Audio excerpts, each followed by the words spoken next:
फोंडा का किला जीत के हो चुका था।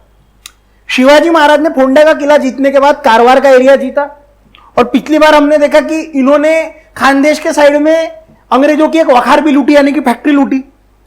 अब कारवार का किला जीत के शिवाजी महाराज रायगढ़ पे आ गए, तो मुंबई से एक अंग्रेजों का वकील भेजा गया जिसका नाम था ऑस्टिन। बोले जाओ, इन्होंने अपनी वखार लूटी है। बोले वखार लूटने के बाद में इनसे बोले पैसा लेके आओ। बोले तुम ये गया, बोले राजा साहब आपने इतनी हमारा नुकसान किया है। बोले हम आपके लिए लेकिन इनाम में बोले 500 रुपए लाए, तोहफे में लेके आए। बोले तोहफे में 500 रुपए दिए, तो तोहफे में 500 रुपए देने के बाद कुछ गिफ्ट लाए तो गिफ्ट दिए, और बोले आपने हमको इतना लूटा, हमको वापस करो। शिवाजी महाराज बोले देखो मैं काम करता हूं, बोले मां भवानी का नीति का, अगर नीति का काम करते करते आजू बाजू में कोई लोग है मेरे, अगर वो लूटे जाते हैं, इसमें मेरी गलती नहीं है, मैंने लूटा कहना है तो रहो, तो भागो। उसको कुछ मिला ही नहीं, उसका बेचारे का नुकसान हो गया। शिवाजी महाराज ने कारवार लूटा। शिवाजी महाराज चारों दिशाओं में जा रहे थे, लेकिन शिवाजी महाराज की वही दिलो जान वाली इच्छा कि जंजीरा वापस लेना है। जंजीरा हाथ में आ रहा नहीं था, शिवाजी महाराज जंजीरा जीत नहीं पा रहे थे। पद्मदुर्ग ऑलमोस्ट बांध के पूरा हो ही चुका था, मतलब इतना बांध के पूरा हो चुका था कि वहां पे मराठों की सेना रुक सकती थी। हम लोग उस आइलैंड को, कासा के आइलैंड को, राजापुरी दंडा करके जो एरिया आता है जंजीरा के आजू बाजू के एरिया में, वहां से जो राजापुरी दंडा का बैक वाटर्स आते हैं, वहां पे कासा का बेट था। तो ये जो कासा का एक आइलैंड था, उस कासा के आइलैंड के ऊपर पद्मदुर्ग बांधा गया था। तो उस पद्मदुर्ग को शिवाजी महाराज ने जंजीरा के ऊपर आक्रमण करने के लिए इस्तेमाल करते थे, और शिवाजी महाराज ने कहा मुझे जंजीरा फिर से चाहिए। फिर से मराठों की पूरी नेवल फोर्स निकली। अब तुम्हें अगर याद होगा तो वहां पे 3 सिद्धि रूल किया करते थे, उसमें से एक सिद्धि था सिद्धि संबुल। यह सिद्धि संबुल उस समय वांगरुला करके एक जगह है हमारे यहां पे, वहां पे था। राजापुरा दंडा तो हाथ से चले गया था, और वांगरुला का एक सेक्शन था, वो मराठों के आधे हाथ में था। ये वांगरुला के सेक्शन में कोशिश कर रहा था कि मराठों से वापस ले सके, और मराठों ने आग ओकना शुरू किया। मराठों के तोपों ने आग की उल्टी करना शुरू किया, बड़ा बड़ा के जंजीरा के ऊपर आक्रमण हुआ, और तीरों चारों तरफ से जंजीरा को घेर लिया गया। जंजीरा के आक्रमण पे आक्रमण हो रहे। सिद्धि संबुल पीछे से आया अपनी सेना लेके, और सिद्धि संबुल ने दिसंबर के महीने में वहां पे जितने भी मोर्चे लगाए हुए थे वो मोर्चों को तोड़ा। मराठों को फिर से बैकफायर वापस आना पड़ा। अब यहां पे एक सबसे भयंकर बात हुई, शिवाजी महाराज की मृत्यु हो गई। और शिवाजी महाराज की मृत्यु कैसे हुई? उनको जहर देने वाले संभाजी थे। ऐसी अफवाह फैल गई, हर जगह से ऐसी अफवाह फैलाई गई। ये जो सिद्धि संबुल है, इसके पास में अफवाह आई, मुंबई में अंग्रेजों के पास में अफवाह गई, सूरत में अफवाह गई, पूरे भारत में अफवाह फैल गई, कुतुब शाह में अफवाह फैल गई। शिवाजी महाराज रायगढ़ पे नहीं है, शिवाजी महाराज कहीं पे नहीं है कहां पे शिवाजी महाराज? हुआ यह था, शिवाजी महाराज बहुत बीमार पड़ चुके थे। ये तकरीबन ऐसा समझो जनवरी 1676 यानी कि 1676 की बात है। देखो मेरे से ना कभी कभी गलती हो जाती है, मैं 1600 की जगह पे 1900 बोल देता हूं, तो ऐसा होता होगा तो प्लीज उसको माइंड मत करा करो, वो 1600 समझ लिया करो। मैंने लास्ट टाइम भी पिछले वीडियो में मेरे को 1671 बोलना था, मैंने 1971 बोल दिया। तो माइंड मत किया करो, थोड़ा एडजस्ट कर लिया करो यार, है ना। शिवाजी महाराज जनवरी के महीने में तकरीबन बीमार पड़े, और वो कहां पे थे? सातारा में। तो अंग्रेजों को पैसे वापस नहीं करे, इसलिए अंग्रेजों ने यह अफवाह फैलाई कि शिवाजी महाराज की मृत्यु हो गई, और जहर देने वाले कौन है? संभाजी राजे है। और ये क्यों किया? क्योंकि राजघराने के बीच में टसल निर्माण हो कि देखो संभाजी राजे बिगड़ गए, संभाजी राजे ने ऐसा किया, संजय राजा वो उनके खिलाफ वैसे ही उनको बदनाम करने की कोशिश करी गई। और ये किसने किया? अंग्रेजों ने किया। स्टार्टिंग वहां से अंग्रेजों ने स्टार्टिंग करी। तो समय आ गया था 1676 का जनवरी का महीना, और देखते ही देखते 1 फरवरी के नियर अराउंड 1676 शिवाजी महाराज चलना फिरना फिर से शुरू कर दिया। शिवाजी महाराज जिस समय आगरा से लौटे थे, उस समय भी शिवाजी महाराज भयंकर बीमार हुए थे, भयंकर बीमार, बहुत लंबे समय तक वो बेड पे थे। बात क्या है, 15 साल 16 साल की उम्र से ये आदमी सिर्फ कंटिन्यूअसली स्वराज्य के लिए लड़ रहा है, रेस्ट करने को टाइम नहीं मिल रहा। कभी घोड़े पे, कभी जंगलों में से, कभी पहाड़ों पे, कभी नदियों में से, कभी आगरा में जा रहे, कभी विशालगढ़ की ओर भाग रहे, सिर्फ युद्ध, सिर्फ हलचल, दिमाग में सिर्फ एक ध्येय, स्वराज्य।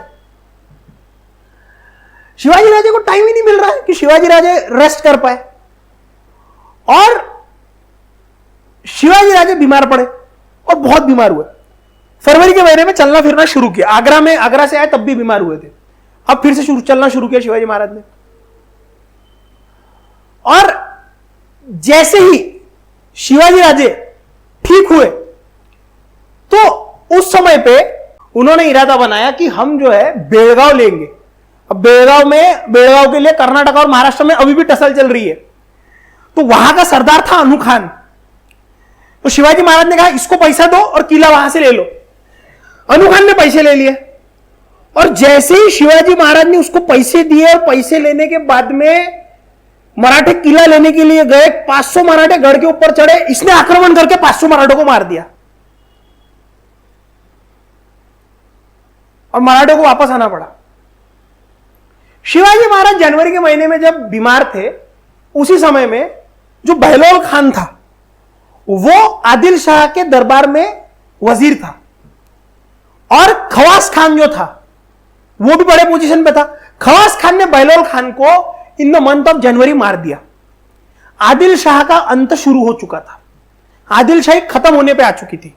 अभी कौन सा टाइम स्पेन चल रहा है, 1676 जनवरी। 10 साल में, यानी कि तकरीबन 1686 में आदिल शाही पूरी खत्म हो गई थी, मुगलों में शामिल हो चुके थे, वो मतलब पूरा ही खत्म हो गया था। आदिल शाह मरने के कगार पे था, बहलोल खान को खवास खान ने मार के वजीरी ले ली। ये अपने में ही बहुत झगड़े कर रहे थे, सब में था। या औरंगजेब में भी झगड़े हुए दारा शिकोह के साथ में। औरंगजेब के जाने के बाद में मुगलों ने खुद में इतनी झगड़े कर लिए, भड़ावड़ खुद ही खत्म कर दिया खुद को। मराठे तो मार ही रहे थे सबको। औरंगजेब जिसने इतने सालों तक दक्कन के सूबे पर हुकूमत करने की कोशिश की, उस औरंगजेब को हारी चखनी पड़ी। उमरखिंड में मारा, जसवंत सिंह को भेजा, उसको भी मारा, बहलोल खान पठान उसको भी मारा, शाइस्ते खान को भेजा, उसको भी मारा। सिर्फ एक ही सक्सेसफुल नौकर औरंगजेब का सक्सेस पा पाया छत्रपति शिवाजी महाराज के खिलाफ, वो था मिर्जा राजे जयसिंह। लेकिन मिर्जा राजे जयसिंह जीत के भी क्या हुआ, शिवाजी राजे आगरा गए और आगरा से भरे दरबार में राम सिंह और औरंगजेब की बेइज्जती करके वापस आ गए शिवाजी महाराज।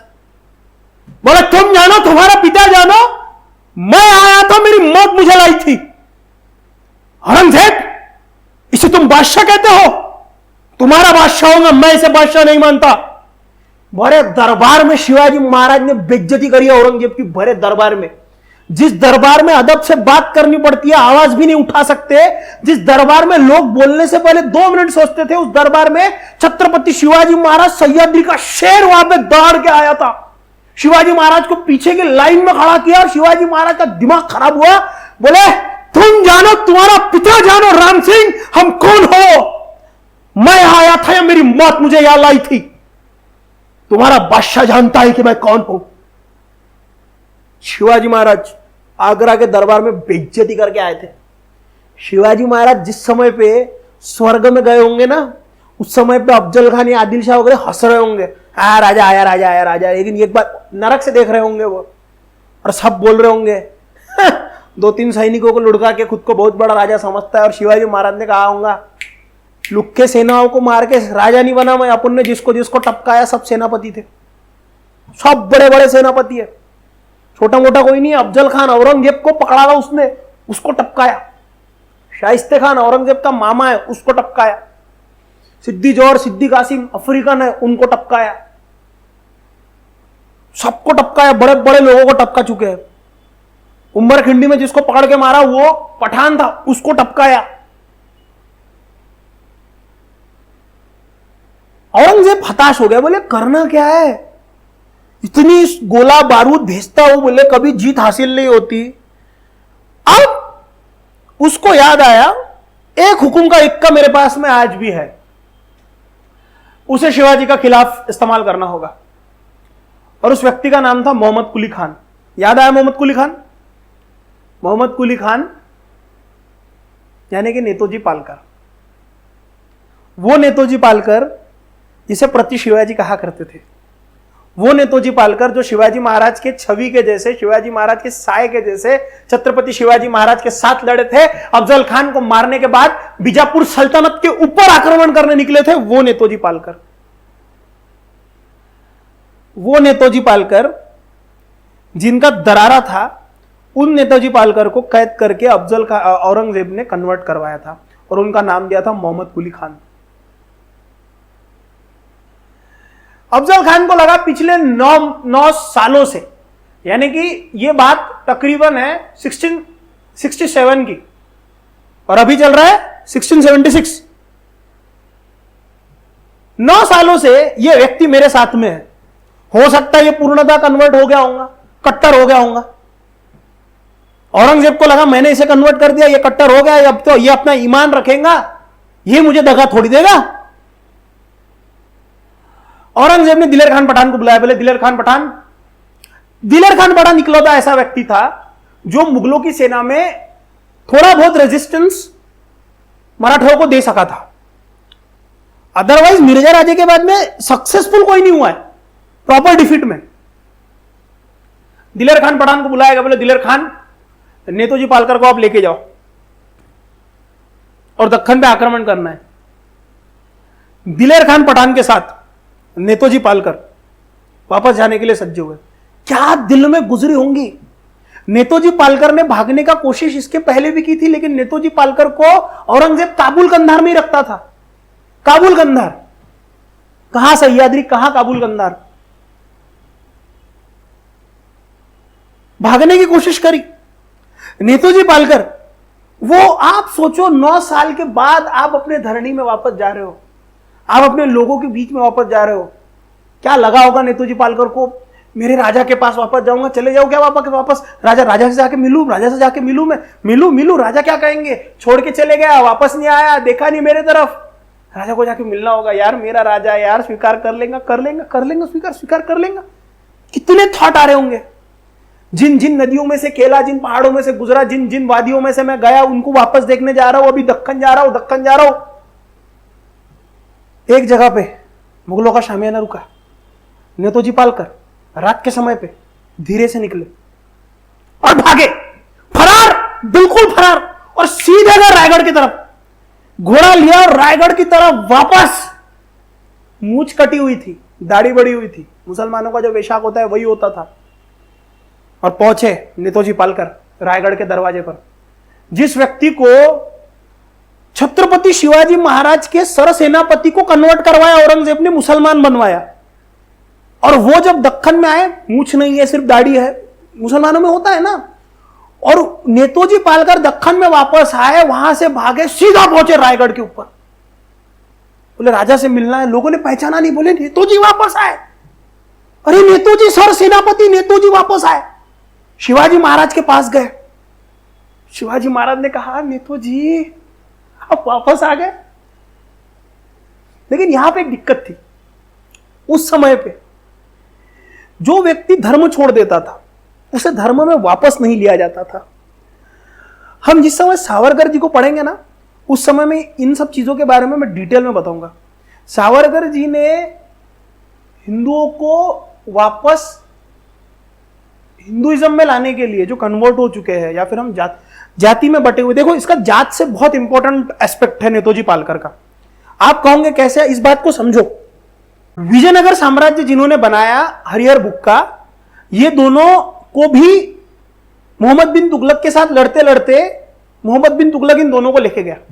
ये वहां से जब भाग के आए तो इन्हें भी रिकन्वर्ट करा के हिंदुइज्म में लिया गया। और साथ ही साथ आप जब नेतोजी पालकर को देखोगे, स्वराज्य की पहली घर वापसी है ये, भारत की नहीं कहूंगा मैं।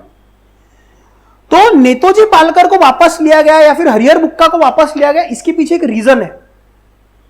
हिंदुइज्म में हम लोग कहते हैं ना, हिंदुइज्म में कोई व्यक्ति आ नहीं सकता, पैदा होना पड़ता है। रीजन है उसका कारण यह है, आ गया तो डालेंगे कौन सी कास्ट में। अब आप एक नोशन बना रहे हो कि भैया जातियां अंग्रेजों ने लाई। कैसे बोल रहे हो तुम, जातियां अंग्रेजों ने लाई? शिवाजी महाराज के समय पे, तुकाराम महाराज के समय पे कितने सारे ऐसे कागज पत्र मिले जहां पे उन्होंने, आज जिस काम को तुम जात कह रहे हो, उन्होंने अपने आप को उस नाम से डिनोट किया गया है। हो सकता था कि जातियों में उस समय पे ट्रांजिशन होते होंगे, लेकिन कास्ट वहां पे थी। मैं मान ही नहीं सकता कि अंग्रेजों ने जातियां लाई। आप कह रहे हो कि 1881 के सेंसस के बाद में जातियां आई। सावरकर जी ने जात्युच्छेदक निबंध लिखा है, किताब है, पढ़ लेना। लोकमान्य तिलक ने 1906 में एक लेख लिखा है। लोकमान्य तिलक ने भी नहीं कहा कि जातियां अंग्रेजों ने शुरू करी। आज से 50-60 साल पहले जातियां नहीं थी, उनके भी समझ में नहीं आया, सावरकर जी के भी समझ में नहीं आया, आंबेडकर, फुले दोनों ने भी नहीं कहा। क्या बातें कर रहे हो यार तुम? किसी को तो दिमाग में आया होगा, किसी को तो समझाऊंगा। नहीं, तुम ही होशियार पैदा हो गए कि आज नहीं, जातियां अंग्रेजों ने लाई, जातियां अंग्रेजों ने लाई, यहां से लाई। और पूरे विश्व में रूल करने के बाद में इतना पक्का कास्टिज्म भारत में बनाया गया, बोले अफ्रीका में बनाया गया। अफ्रीका में बनाया होगा क्योंकि उनका ऑलरेडी एग्जिस्ट करता था। अच्छा ये छोड़ो, तुम कभी गांव में चले जाओ, आज भी तुम देखना गांव वाले कभी भी ऐसे बिहेव नहीं करते जैसे कि अंग्रेज बिहेव करते हैं। वो आज भी अपनी रूट्स को पकड़े हुए, उनको तक अपने कास्ट का कॉन्शियसनेस है। उनको होगा, उनके पिताजी को होगा, उनके पिताजी के पिताजी को होगा, उनके पिताजी के पिताजी को होगा। अरे कोई तो कहता कि जातियां अंग्रेज ला रहे, हमारी नहीं है करके। और ठीक है चलो, जातियां अंग्रेजों ने लाई, खत्म कर दो ना, अभी खत्म कर दो। नहीं, खून का सवाल आ जाएगा तुम्हारे, गंदे खून का। जातियां जातियों में रहने वालों को 2 मिनट अपनी जात बाहर रख के आने के लिए बोलो, इनकी जातियों के बाहर औकात नहीं रहती। जान दो यार, मैं बहुत हाइपर हो जाता जातियों का नाम निकला तो बात यह थी कि उस समय पे इन सबको वापस इसलिए लाया गया क्योंकि इनकी कास्ट ऑलरेडी पता थी कि ये सब कोई मराठा था, कोई दक्कन में हरिहर बुक्का भी कोई कास्ट रही होंगी, इसीलिए ये लोग वापस आ सके। अगर इन लोगों की कास्ट ही पता नहीं होती तो उस समय पे कौन से कास्ट में इन्हें डाला जाए, तो कास्ट के क्लस्टर वाले अपनाते नहीं थे, वहां पे दिक्कत हो जाती। तुकाराम महाराज ने भी अपनी कास्ट कुंभी करके डिनोट करी है। अरे मैं कितने तो प्रूफ दे दूं यार, वहां पे कास्ट ऑलरेडी प्रेजेंट थी करके। बात समझ रहे हो? तो नेतोजी पालकर को वापस लाते वक्त भी एक द्वंद्व हुआ, लेना है नहीं लेना है, लेना है नहीं लेना है, लेना है नहीं लेना है। और शिवाजी महाराज ने कहा लेना है, क्योंकि शिवाजी महाराज ऐसे ऐसे डिसीजन लेते थे। अभी हम अगले अगले अगले एपिसोड में इसको देखेंगे कि एक संत थे, वो संत आए शिवाजी महाराज की जगह पे, उन्होंने फैसला दिया था, क्योंकि शिवाजी महाराज उस समय सिंहगढ़ पे नहीं थे। सिंहगढ़ पे आए, उन्हें लगा कुछ तंटा चल रहा था, उन्होंने फैसला दिया। शिवाजी महाराज ने लेटर में लिखा, बोले देखो आप पॉलिटिक्स में दखल अंदाजी मत करो, ये आपका काम नहीं है। तो ऐसा करो, आप तलवार चलाओ, मैं आपके कपड़े वपड़े पहन के अभी संतगिरी करता। शिवाजी महाराज संतों का बहुत आदर करते थे, लेकिन जहां पे राजकारण वहीं पे राजकारण, क्योंकि जनता से बड़ा कोई नहीं है। सब इन्हीं के हाथ में चले जाएंगे तो जनता क्या करेंगी? ये अपने हिसाब से करेंगे। हम भगवान है, हम संत है, हम अवतार है, हम गद्दी पे बैठे, अलाना है, धमकाना है, कौन देखने गया? एक तो तुम कह रहे हो सनातन की शुरुआत ही नहीं हुई, मतलब सनातन किसने बनाया पता नहीं, सबसे पहले कौन आया पता नहीं, अनंत काल से सनातन है, बीच में तुम पैदा हो गए, तुम बोल रहे अब सनातन के सबसे बड़े हेड हम है। अबे चल, तो यह बात समझनी होगी। यह अब पढ़ेंगे हम लोग अगले एपिसोड में कि शिवाजी महाराज का संतों के साथ में इक्वेशन क्या था। संत इक्वेशन करके अगला एपिसोड है, वो मैं आपको बताऊंगा। उसमें सब बताएंगे, तुकाराम महाराज, रामदास स्वामी सही में गुरु थे क्या नहीं थे, क्या संबंध था या नहीं था, हम देखेंगे अगले एपिसोड में। ठीक है, तब तक के लिए अपना ध्यान रखो। जय शिवराय।